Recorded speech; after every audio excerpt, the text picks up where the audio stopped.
Study rider return চ্যানেলে সকলকে স্বাগত। আজ সপ্তম শ্রেণীর রায় মার্টিন প্রশ্নবিচিত্রা 2025 এই বইটি থেকে পেজ নাম্বার 213 পরিবেশ ও বিজ্ঞান বিষয়ের দ্বিতীয় পর্যায়ক্রমিক মূল্যায়নের 2 নম্বর স্কুল অর্থাৎ নীলনলিনী বিদ্যা মন্দির এইচএস এর প্রশ্নপত্রটি আমি তোমাদের সাথে আলোচনা করব। প্রথমে ফিজিক্যাল সায়েন্সের পার্টটা দেখে নেব। একের দাগে রয়েছে সঠিক উত্তরটি নির্বাচন করো। 1 প্রদত্ত কোনটি সপ্রভ বস্তু? জ্বলন্ত বাল্ব। 2 সমতল আয়নায় প্রতিফলনের ফলে যে অক্ষরটির পার্শ্বীয় পরিবর্তন হবে না তা হলো ও। 3 প্রদত্ত পদার্থগুলির মধ্যে চৌম্বক পদার্থটি হলো কোবাল্ট। 4 চুম্বকের আকর্ষণ ক্ষমতা বেশি হয় দু প্রান্তের কাছাকাছি। 5 বাল্বের যে অংশ আলো দেয় সেটি হলো ফিলামেন্ট। তড়িৎ বর্তনীতে পরিবাহী রূপে সবথেকে বেশি ব্যবহৃত হয় তামা। বর্তমানে শক্তি চাহিদার বেশিরভাগটাই আসে জীবাশ্ম জ্বালানি থেকে। একটি পরিবেশ বান্ধব বিদ্যুৎ শক্তির উৎস হলো জলবিদ্যুৎ। এরপর 2 দাগে শূন্যস্থান পূরণ করো। 1 এক্স রশ্মি আবিষ্কার করেন বিজ্ঞানী রন্টজেন।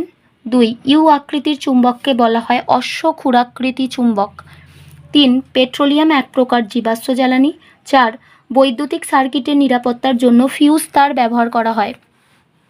3 দাগে রয়েছে ঠিক বা ভুল নির্বাচন করো। 1 নিয়মিত প্রতিফলনের ফলে প্রতিবিম্ব গঠিত হয়, ঠিক।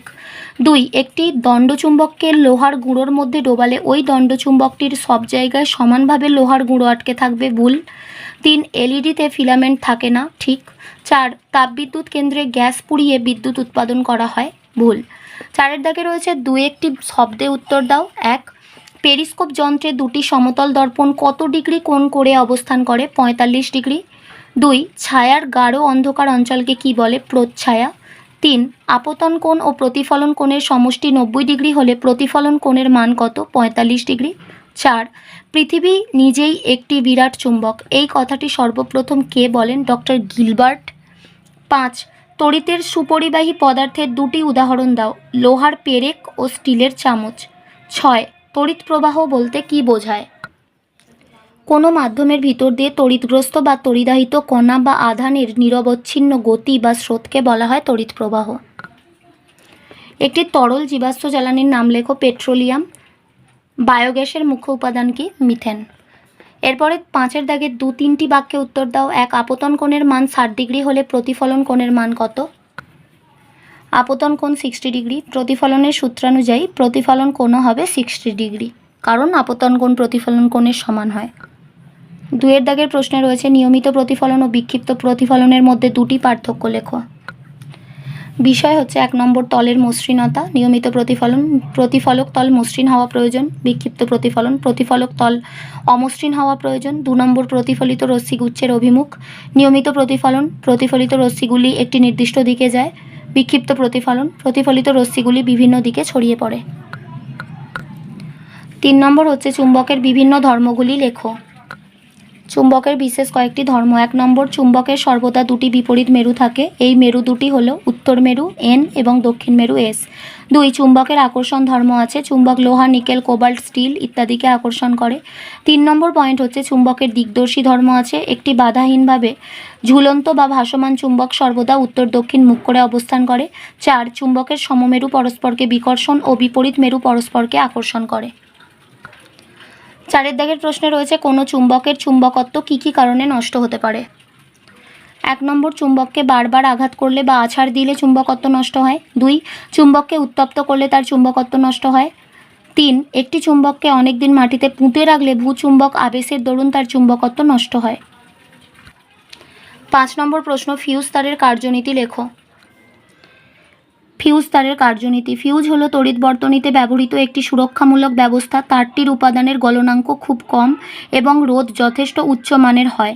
বর্তনীর কোনো অংশে যে কোনো কারণে তড়িৎ প্রবাহ মাত্রা অনুমোদনযোগ্য সর্বোচ্চ মানের বেশি হলে ফিউজ তার খুব উত্তপ্ত হয় এবং সহজেই গলে গিয়ে বর্তনী ছিন্ন হয়। ফলে বর্তনী বা ব্যবহৃত দামি বৈদ্যুতিক যন্ত্রগুলি অতিরিক্ত তাপের প্রভাবে ক্ষতিগ্রস্ত হওয়ার হাত থেকে রক্ষা পায়। নষ্ট হয়ে যাওয়া ফিউজ তারটি পাল্টে দিলে বর্তনী ও সংশ্লিষ্ট যন্ত্রটি আবার ব্যবহারের উপযোগী হয়। 6 প্রশ্নে রয়েছে বৈদ্যুতিক বাল্বের ফিলামেন্ট টাংস্টেন দিয়ে তৈরি হওয়ার কারণ কি? বাল্বের ফিলামেন্টের উপাদান হিসেবে টাংস্টেন নির্বাচন করা হয় কারণ টাংস্টেনের গলনাঙ্ক খুব বেশি, প্রায় 3422 ডিগ্রি সেলসিয়াস।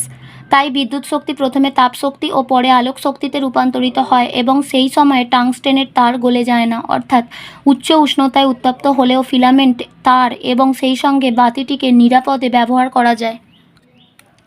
পরিবেশ বান্ধব শক্তি কাকে বলে, এর বৈশিষ্ট্যগুলি লেখো। পরিবেশ বান্ধব শক্তি: সৌরশক্তি, বায়ুশক্তি, জৈব শক্তি, জোয়ার ভাটা শক্তি, ভূতাপীয় শক্তি প্রভৃতি শক্তির উৎসগুলি প্রায় দূষণ মুক্ত।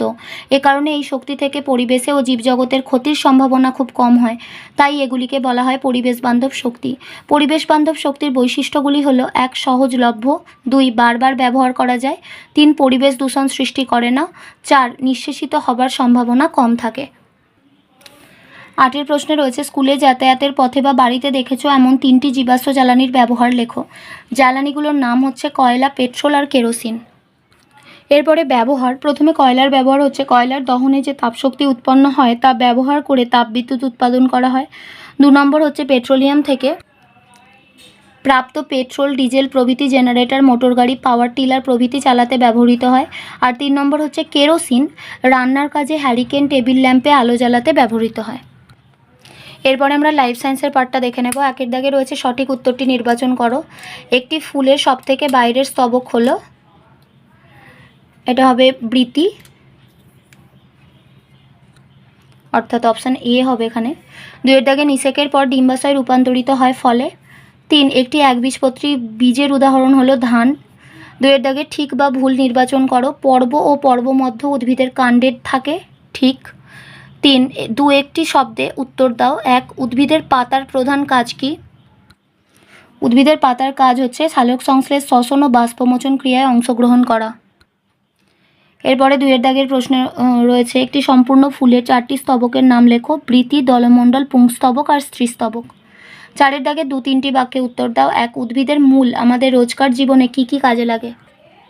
আমাদের রোজকার জীবনে মূলের কাজ: 1 খাদ্যের উৎস, গাজর, মূলো, বিট, রাঙা আলু প্রভৃতি মূলগুলিকে আমরা খাদ্যরূপে গ্রহণ করি। 2 ওষুধ রূপে, সর্পগন্ধা গাছের মূলে থাকা রেসারপিন যা থেকে উচ্চ রক্তচাপের ওষুধ তৈরি হয়। এছাড়া নিম গাছের মূল, বেল গাছের মূল থেকেও ওষুধ তৈরি হয়। 3 মাটির উর্বরতা বৃদ্ধি, প্রধানত সিম্বি ও কিছু অসিম্বি গোত্রীয় উদ্ভিদের মূলে নাইট্রোজেন সংবন্ধনকারী ব্যাকটেরিয়া বসবাস করে, এর ফলে এই সমস্ত উদ্ভিদ মাটিতে জৈব সার রূপে ব্যবহৃত হয়। 4 ভূমিক্ষয়ের রোধ, বট, অশ্বত্থ, ছাতিম, রাধাচূড়া, কৃষ্ণচূড়া, শিরীষ প্রভৃতি বৃক্ষজাতীয় গাছ ভূমিক্ষয় রোধ করে। 5 বন্যা ও ঝঞ্ঝা কমানো, বৃক্ষজাতীয় এবং অধিক ডালপালাযুক্ত গাছ বাতাসকে ভেঙে দেয় এবং জলের বেগকে কমিয়ে দিয়ে বন্যা ও ঝঞ্ঝার হাত থেকে মানুষকে রক্ষা করে। 2 দাগে রয়েছে স্বপরাগযোগ ও ইতর পরাগযোগ কাকে বলে? প্রথমে আছে স্বপরাগযোগ। যখন কোনো ফুলের পরাগরেণু সেই ফুলের বা ওই একই গাছের অন্য ফুলের গর্ভমুণ্ডে স্থানান্তরিত হয় তখন তাকে স্বপরাগযোগ বলে। এই প্রকার পরাগ মিলনে বংশ পরম্পরায় উদ্ভিদের বৈশিষ্ট্যের কোনো পরিবর্তন ঘটে না, যেমন সিম, টমেটো, সন্ধ্যামালতী, রঙ্গন, দোপাটি, কুমড়ো প্রভৃতি। আর 2 নম্বর হচ্ছে ইতর পরাগযোগ। কোনো ফুলের পরাগধানী থেকে পরাগরেণু একই প্রজাতির অন্য কোনো উদ্ভিদের ফুলের গর্ভমুণ্ডে স্থানান্তরিত হলে তাকে ইতর পরাগযোগ বলে। উদাহরণ হচ্ছে তাল, পেঁপে, চাঁপা, আকন্দ প্রভৃতি। এরপরে 3 দাগের প্রশ্নে রয়েছে আমকে কেন সরল ফল বলা হয়? একটি ফুলের এক গর্ভপত্রী বা যুক্ত গর্ভপত্রী একটি মাত্র ডিম্বাশয় থেকে উৎপন্ন ফলকে সরল ফল বলা হয়। আমের ক্ষেত্রে একটি ডিম্বাশয় থেকে একটি মাত্র ফল গঠিত হয়, তাই আম সরল ফল। আমের গঠনে কয়টি অংশ দেখা যায়? আম প্রধানত 2টি প্রধান অংশ দ্বারা গঠিত। 1 হচ্ছে ফলোত্বক আর 2 হচ্ছে বীজ। আম তার 2টি অংশ, ফলোত্বক আর বীজ। ফলোত্বকের আবার 3টি অংশ রয়েছে, বহিস্তক, মধ্যত্বক আর একটা হচ্ছে অন্তত্বক। আজ এই পর্যন্ত। এই ভিডিওটির মাধ্যমে তোমাদের যদি একটু উপকার হয়ে থাকে তাহলে অবশ্যই ভিডিওটিতে একটা লাইক দিও। আর পড়াশোনা সংক্রান্ত এরকম গুরুত্বপূর্ণ ভিডিও পেতে আমাদের চ্যানেলটি বিনামূল্যে সাবস্ক্রাইব করে পাশে থাকা বেল আইকনটি প্রেস করো আর বন্ধুদের সাথে শেয়ার করো। ভালো থেকো, খুব তাড়াতাড়ি ফিরে আসছি নেক্সট ভিডিও নিয়ে। Thanks for watching.